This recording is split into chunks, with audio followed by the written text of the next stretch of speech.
So, ladies and gentlemen, distinguished colleagues, as co-editor of this volume, let me greet all of you.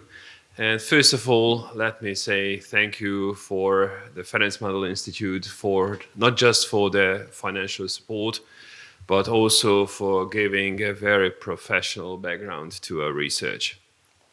And of course, I also say thank you for all our authors for their papers, most of whom I only contacted by email. So this is the first visual contact with you.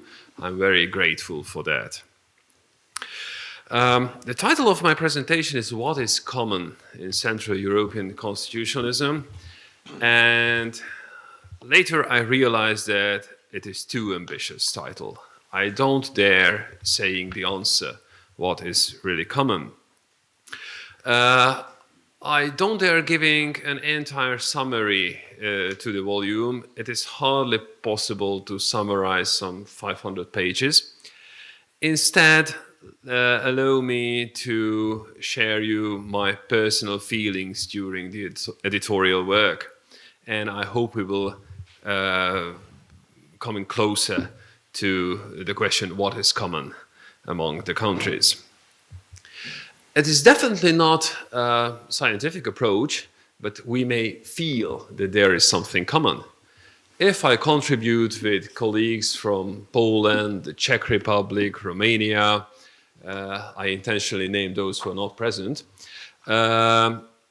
we understand each other much better than someone outside of our region.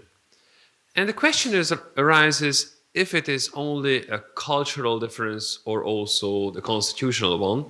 So this was the main purpose of the volume, to find the answer if there is any common constitutionalism in our region. Part one of the volume deals with constitutional development and constitutional identity. Both are very important to understand our region better. As for identity, I find that identity has a dual nature. On the one hand, it defines, and on the other, it differentiates. Identity defines who we are. It sets the most basic factors that characterize us. Without our identity, we wouldn't be the same. But it's not just defining a person, a country, or whatsoever, but it also differentiates one to another. Because of our identities, we are different. Identity also personalizes. As for the constitutional development, you've already heard that we have quite several cultural relationship with each other. I mentioned two. As for one, the Habsburg Empire that ruled over our countries, or at least parts of our territories. And it shared some common culture within the territory of the empire. So in the former Habsburg Empire, you can have a good coffee. Everyone knows what a schnitzel is or what a spritz is. It is quite common.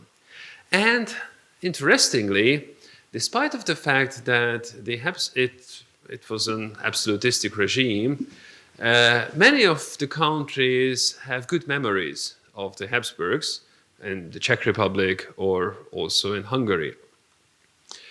Another important common feature was socialism, as it was already described. We don't share good memories of socialism, but still it has a huge impact on us because it tried to make a uniform system of governments. And the turning point was the time of transition, when we wanted to reach the so-called Western values. And this is a very interesting turning point in all our histories. At that time, we wanted to go global and to implement market economy, human rights, rule of law, capitalism, and democracy. And what happened after? My position is just like love.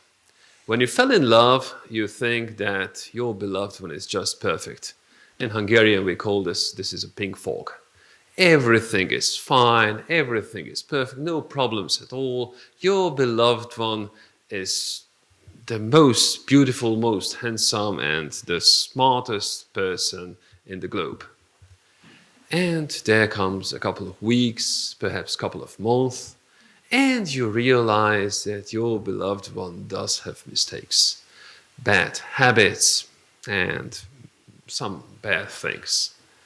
And this is a huge disappointment. And it is a true love if it survives this period of time. When passion is over, it turns to be a more realistic love. And that happened to our countries. In 1989, 1990, our region fell in love with the Western world. And we thought that if we implement Western values, our life would change overnight. Obviously, it did not happen. And many thought that, well, let's give up Western values, let's find something new. Instead, we should rather have a more realistic love to these features. So I'm definitely not against globalization. Instead, we should harmonize globalization and our national identities. Many of the aspects are global, but all our countries have their own characteristics, and they also form our identity, form our nature. So I would say that our constitutionalism is global. It is global in a sense that we share some, on the one hand, universal values and some region-specific values on the other. But it is also local that we have our own national history, identity, tradition, values we shouldn't neglect. Part 2 of the volume deals with institutional comparison. I find that there's a great variety in institutional solutions, in forms of government, in political systems, or in very specific details.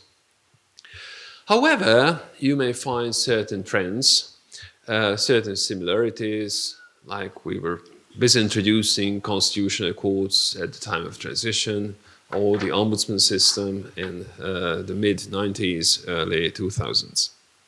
But different problems created different answers, different solutions, and there's great field to learn from one another.